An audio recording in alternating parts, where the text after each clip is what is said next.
Guys, it's so good to see you again today. I'm Ava. I'm Caden, and this month we're talking about road rules. That's right. Road rules are there to keep us all safe. When we follow the rules, we show others that we respect and value them, as well as ourselves. Yep, we ride with respect. And when we respect and value others, we are actually following God's example. You know, God values us so much. He didn't just give us rules, He gave us His Son, Jesus.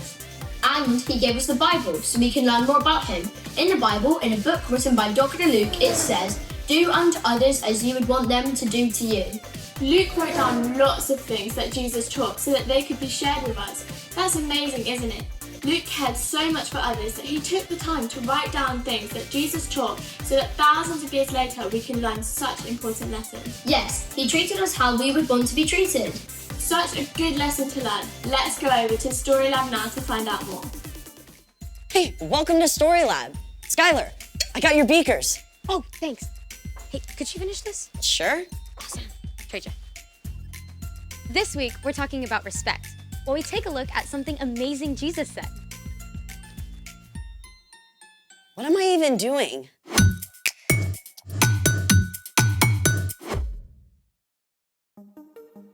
Hey, I'm Skylar. And I'm Sebastian, We're talking about respect. which is showing others that they are important by what you say and do. Okay, gotta ask about the outfit. Why? What's wrong with it? Nothing, but I think it's visible from outer space. I'll admit, stripes and plaid usually don't get along. I wore this in honor of Opposite Day. Opposite Day is a thing? Yeah, it's on January 25th, but I just found out about it. To celebrate, I've even made a list of things that don't usually get along. Let's hear it. Number 1, cats and dogs.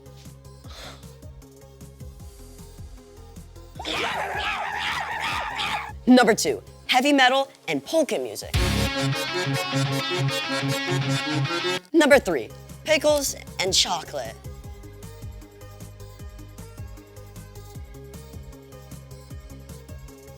Want a bite? No thanks.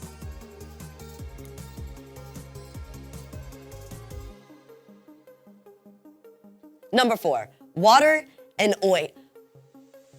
Water and oil. Wait, let's find out what gets along with water and what doesn't. It's time to play. Will it mix? We have here salt, Oil flour. and baking soda. Will our 4 contenders get along with this water and form a solution? Or, like the Batman and the Joker, will they refuse to mix? A solution is formed when a chemical substance dissolves in water. Here goes.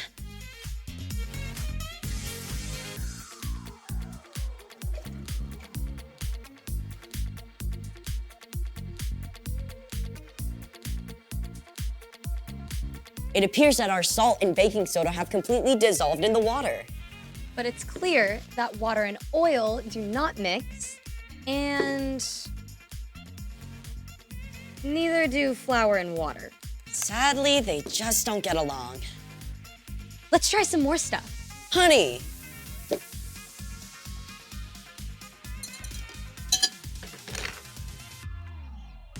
Yep. Pepper. Nope. Sprinkles.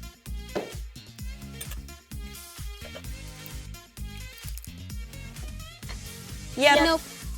Wait a sec.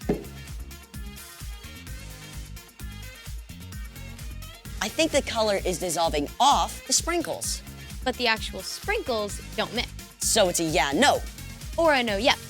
Those are 2 words that don't get along. It's time for... The story before the story. Today, we're in Matthew, the very first book in the New Testament. But before Matthew, in the very beginning, out of a deep, deep love, God made an amazing world. But when people turned away from God, the world was broken. God made a plan to draw people back into relationship. So at the right time, God sent a tiny baby to be born in the small town of Bethlehem, God's very own son, Jesus. When Jesus grew up, he began to travel from town to town, teaching and healing. And everywhere he went, huge crowds gathered because Jesus spoke with more authority than any other teacher ever. Which is where our story starts. Take it away. Hey everyone, I'm Erica. You know, One day, Jesus sat down on a hillside in Galilee to teach his disciples, but it wasn't long before many people joined the crowd. They were amazed at what Jesus said. His teaching went beyond anything they'd ever heard before. Blessed are those who are humble. They will be given the earth. Jesus claimed that people who are sad or humble or hungry, or those who suffer for doing what's right, are actually blessed. He said his followers are like salt and light. He said that calling someone a fool is just as bad as, get this, murder. It all added up to one thing. What's on the outside matters much less than what's on the inside, what's in your heart. People squeezed closer to hear as Jesus continued. You have heard that it was said, love your neighbor, hate your enemy. But here is what I tell you. Love your enemies. Pray for those who hurt you. What? Up to this point, most wise teachers and philosophers had agreed that you should not hurt someone unless they hurt you first. Then you had every right to get back at them. If someone punched you in the mouth and knocked out a tooth, you could punch them and knock out their tooth. If they said something mean to you, then you should shout something just as mean back at them. But Jesus taught a new way of understanding. Love your enemies. Now, it's easy to think of your enemy as the really bad guys, like a supervillain about to destroy the world, or a dangerous criminal on the run, or even the biggest bully on the playground. But your enemies can also be the people you're around every day, like the classmate who cuts ahead of you in line, even your little brother who's super annoying. Loving your enemy is simply loving anyone you don't get along with. That love is more than a warm, fuzzy feeling. You don't have to feel loving to love your enemies. In fact, you probably won't. Instead, you can speak kind words. If someone insults you, choose something kind to say in return. Don't grumble and complain about them behind their backs. In fact, you can show respect. There might even be something nice you can say about that person. You should also do well to them. If someone trips you up on the way to PE class, you can tell them that's not cool. But don't look for ways to get back at them. And most important of all, pray for them. Ask God to care for your enemy and help you forgive them. Prayer might change your enemy, and it can change your own heart too. Speak, do well, pray. When we love our enemies like that, Jesus went on to say, Then you will be children of your Father who is in heaven. Jesus kept going. He said, it's easy to be nice to anyone who's nice to you. Anyone can do that. But God gives good gifts like sunshine and rain to provide for everyone, even people who do wrong things. We are made in God's image. And when we show respect and do good things for those who don't treat us well, we're actually showing the world what God is like. Okay, that's a lot to wrap my brain around. No kidding. So, What's our part in the story?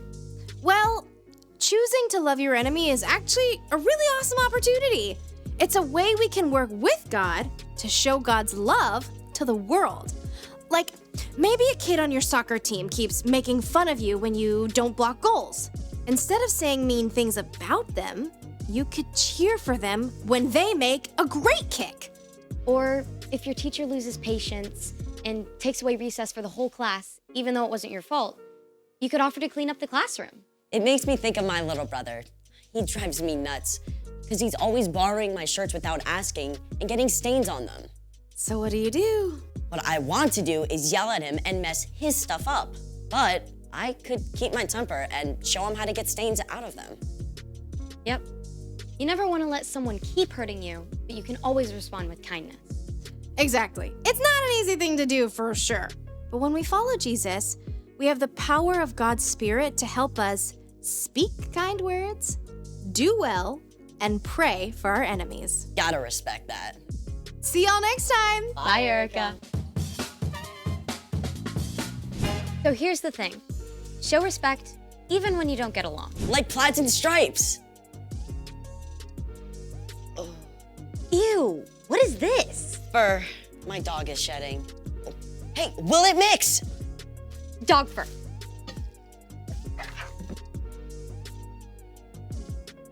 Nope. Thanks for joining us in the Story Lab. We'll see you next time. Beep.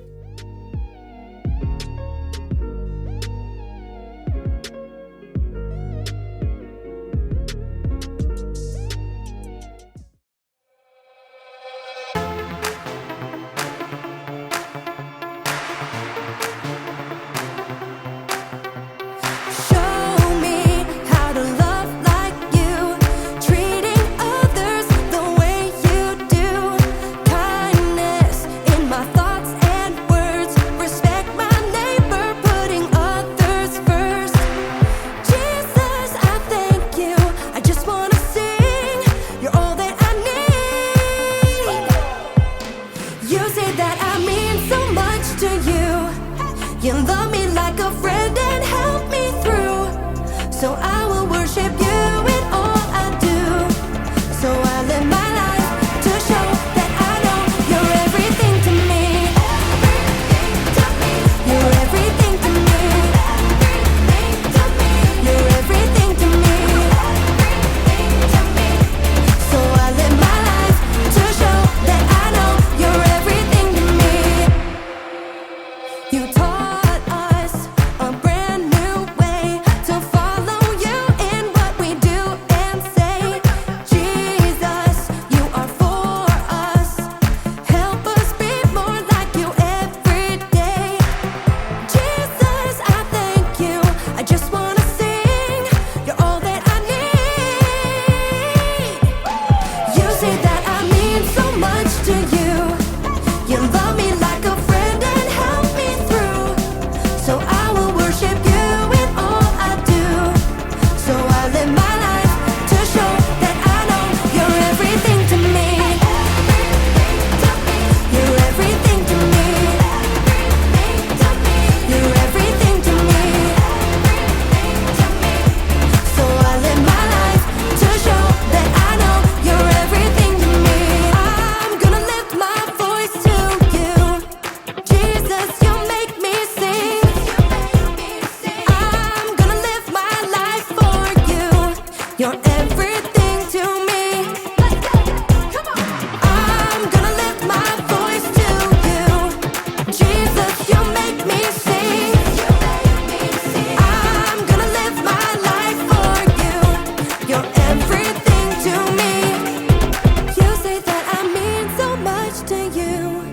You love me like a friend and help me through. So I will worship you in all I do. So I live my life to show that I know. You say that I mean so much to you. You love me like a friend and help me through. So I will worship you in all I do.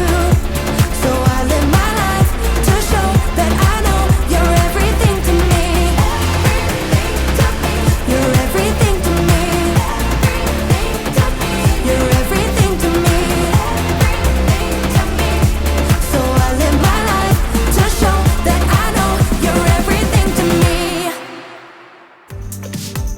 That was so awesome. We hope you enjoyed Story Lab and the worship song too. Do join us again next week for more fab stories, either online from 9:30 a.m. or on site at the Free Church Hall in Letchworth from 10:15 a.m. Have a great week, and remember, you were born to shine. Bye!